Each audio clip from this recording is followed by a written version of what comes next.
നിങ്ങൾക്ക് ചിലപ്പോ അൻസാർ എന്ന് പറഞ്ഞാൽ വലിയോനാണെങ്കിലും എന്റെ ഭാര്യ എനിക്കിട്ടൊരു വില ഉണ്ട്.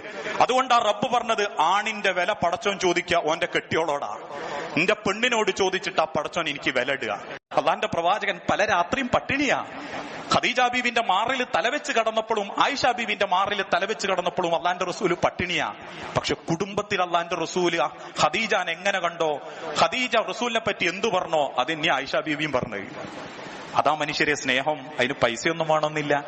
അള്ള ചോദിക്കും ഞാനൊരു നല്ല ഭർത്താവാണ്. ഇതൊക്കെ ഞാൻ പറയുന്നത് എന്തിനാണെന്നറിയാവോ? മരിച്ചു കഴിഞ്ഞിട്ട് ചിന്തിക്കാന്നുള്ള വകുപ്പില്ല. മരിച്ചു കഴിഞ്ഞാൽ പിന്നെ ഈ ലോകത്തിനൊരു ചുക്കൂല നമ്മൾ പോയതിന്റെ പേരില്. ദീന് എന്ന് പറഞ്ഞ ആ കുടുംബത്തിലെ ദീന് പരസ്പരം മനസ്സിലാക്കി ജീവിക്കല. അതിനധികം പൈസയൊന്നും വേണ്ട. നല്ല നിസ്കാരവും നോമ്പുക.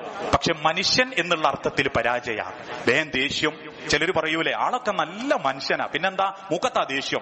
മനുഷ്യൻ എന്ന് പറയുമ്പോൾ അള്ളാന്റെ തിരുദൂതൻ പഠിപ്പിച്ച ഹുസ്നുൽ ഖുൽഖ്, നല്ല സ്വഭാവത്തിന്റെ ഉടമയാകണം.